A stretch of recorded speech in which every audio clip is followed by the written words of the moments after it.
અને આગળ વાત અમરેલીની, જ્યાં જિલ્લામાં સંદેશ ન્યૂઝ ગ્રાઉન્ડ ઝીરો રિપોર્ટ કર્યો। સાવરકુંડલાના નેસડી ગામે મગફળીનો પાક ધોવાઈ ગયો છે। 3000 હેક્ટરમાં મગફળીના પાકનું વાવેતર કરાયું હતું। 3000 હેક્ટરમાં કપાસના વાવેતરમાં નુકસાન થયું છે। સર્વેની કામગીરીથી ખેડૂતોમાં અત્યારે નારાજગી જોવા મળી છે।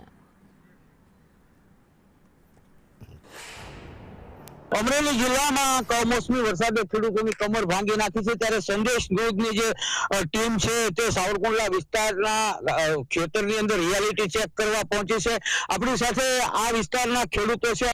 આ વિસ્તારમાં 3000 હેક્ટર મગફળીનું વાવેતર છે અને 3500 હેક્ટર કપાસનું વાવેતર છે। બાકી 1000 હેક્ટરમાં બીજું બધું વાવેતર છે। ટોટલ પાક નિષ્ફળ ગયેલો છે અને આમાં જે સર્વે કરવાનો સરકાર શ્રી કહે છે તો સર્વે કરવાની અંદર કોઈને નેટ નથી આવતું, કોઈ મોટી ઉંમરના હોય એને ફાવતું નથી અને એ લોકો બધા અટવાય છે। હાલો મારી જે યંગ હોય તો એ કદાચ મારું સર્વે હું કરી નાખું, તો બહાર બીજાને બધા અટવાય છે કે સર્વે કરો અને નેટ નો આવે, આ સર્વર ડાઉન આવે, આ તો આવે છે। એના કારણે મારે 20 વીઘાની સિંગ છે, એમાં 20 વીઘાની માંડવી આજ 7 દિવસ થયા, બધી સિંગ ઉગી ગયેલી છે।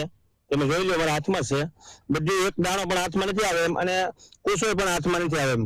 અમારે 100% નુકસાની છે અને આજુબાજુમાં કોઈ પાક નિષ્ફળ, બધા પાક ગયા છે। એટલે સરકારને એમ છે કહેવાનું કે તમે છે ને આ જે સર્વેનું છે ને એ બંધ રાખો અને ડાયરેક્ટ બધાના ખાતામાં સારું પેકેજ નાખી દો, તો અમારી વિનંતી છે। કપાસમાં મારે 20 વીઘાનો કપાસ છે, કપાસની ઉપર કપાસ ઉગી ગયો છે, બધો કમ્પ્લીટ ઉગી ગયો છે। એટલે એમાં કોઈ સરકાર છે કે જાહેરાત છે કે ભાઈ તમે વહેલી તકે અમને સહાય આપો। અમારે કપાસ ને સિંગ ને બધો પાક ફેલ ગયો છે, તો સરકારને એવી વિનંતી છે કે આ માલ ઢોર બધું નિભાવવામાં હવે બહુ મુશ્કેલ પડે એવું છે, તો ઝડપથી સહાય આપે।